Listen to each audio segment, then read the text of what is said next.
dodging from behind. I know some of your middies are thinking, oh, I don't dodge from behind, but as you guys get older, middies, you guys should all be able to dodge from behind, from everywhere in the field, whether you're an attackman. These past couple of years, my freshman, sophomore year, I did a lot of dodging from behind. My coaches moved me from dodging, dodging from up top.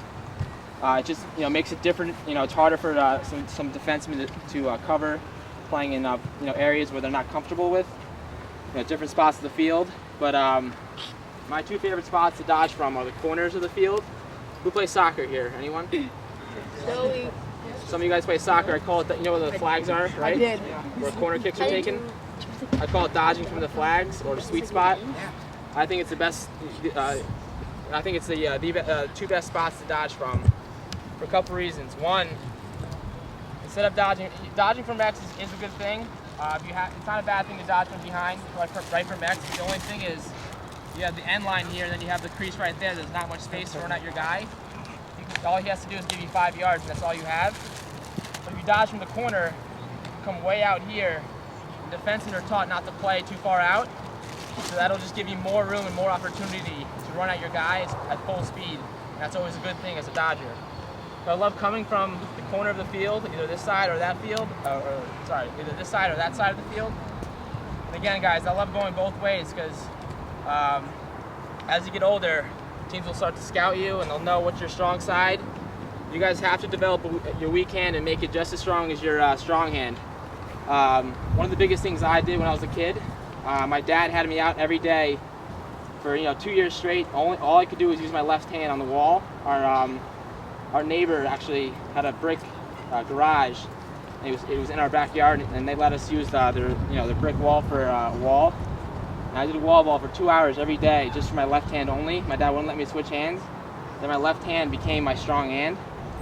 So then after those 2 years, when I went back righty, I felt comfortable with that because that's what I was born with, right? So guys, work on that weak hand as much as you can. Find a wall, go to your local, neighborhood park or high school. Just don't break any windows when you do it. I love dodging from this spot of the field. A lot of times you see guys do a split dodge. Again, when defensemen get older, they start having those long poles. I already see some of you guys with long poles. A split dodge can be dangerous because you're bringing the stick where? Across your body, right? So all the defenseman has to do is throw a quick poke check and you can lose the ball. So what I do, I call it the same hand split dodge, which is you just keep in your strong hand or that one hand the entire time, and all it is just a jab step with your opposite foot. So I'm going to jab one way, try to sell my defenseman, think I'm going below GLE or behind the net, and explode out of my dodge and get to GLE, get to the island top side.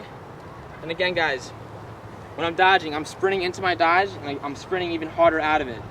So when I do that jab step, I want to explode out of my dodge and try to get a step in my guy. And guys, so this is again what I'm going to end up showing you is getting to the island and doing a couple different moves. And what the island is 5 yards out from the pipe and 5 yards up, so it's right around here.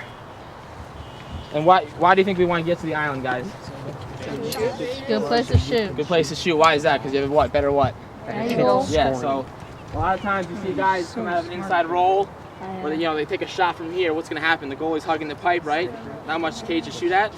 So when they come out of the roll, the goalie's right there, they're hugging the pipe, and you get stuffed a lot. So it's really important to get high enough and wide enough when you come out of his dodge. So again, but before I get to the island, I always want to do an initial move. I'm always trying to beat my guy from behind. And let's say I get a good move from behind, I get enough steps on him. All I want to do is just get high enough and take that shot, right? But what's going to happen when you guys start to come this close to the net? Slide. And what's going to happen? You're going to get hit. Corner of the field. I love dodging. I love dodging from here. I'm going to sprint right at my guy. I'm going to do a same hand split dodge. So all it is a quick jab step one way and explode out. I'm running right towards the island. I want to make sure I'm getting high enough. And again, let's say I get a good step on my defenseman, but what they're taught to do is get top side on you, get above you. So as soon as he overplays me, he gets too high. He's trying to make up that ground I have on him because I got a good step on him. He's trying to cover that ground and get high enough to get top side. I'm feeling my defenseman.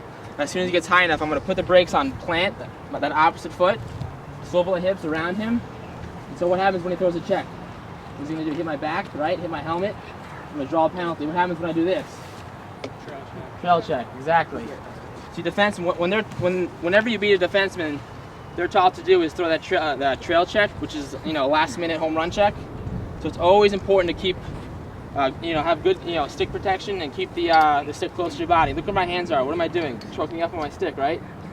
A lot of guys, when they get to the island, they'll come here and they'll bring their stick back, and as soon as they do that, they'll get checked. So guys, whenever you're around this area on the crease, casting a pass on the crease, always have your stick choked up. There's no reason to bring your stick back. You're 5 yards, 7 yards out. All you need to do is just shoot from high to low for opposite corner, or just shoot for net. I always say just shoot where you see most of the white net. And you don't need any power in that shot, right? You do that since you're so close. So again, I'm going to drive hard, get to the island, plant that opposite foot, swivel the hips around, and I'm going right for that righty pipe. And then look where the stick is the whole time. I'm not switching hands, because as soon as I do that, I'm going to throw the trail check. I'm using my body to protect the stick, and at the last second, I'll bring it back and fire for that opposite side. All goalies are, they're taught to hug the pipe, so that entire side will be wide open. And what is that one called? Inside roll. Sorry, I didn't tell you what that one was. That's the inside roll. That is my favorite move to do that have a better outside shot.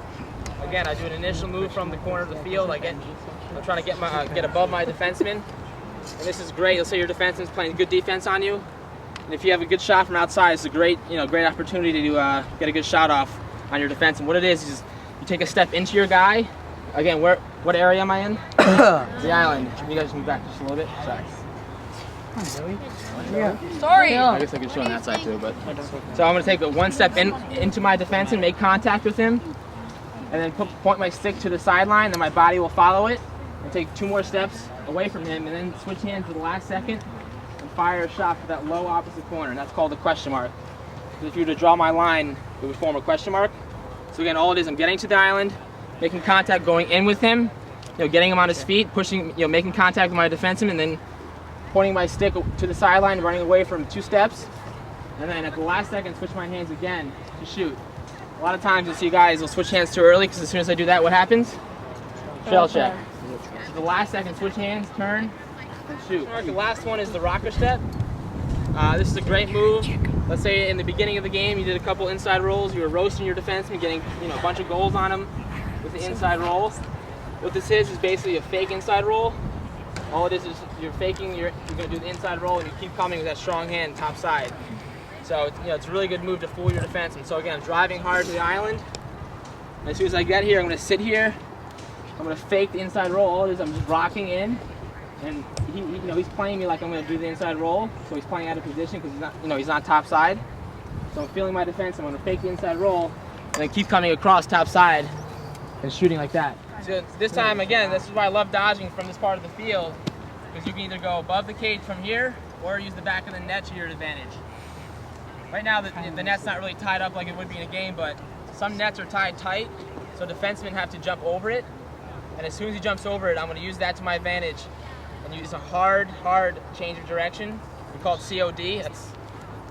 That's how you say it for short. If you guys ever hear COD, it means change of direction. It's a good term to know as you guys get older. So again, let's say this time I do a left to right split, I dodge hard. I'm reading my defenseman, guys. Dodging is all about reading your defenseman, waiting for him to make the mistake.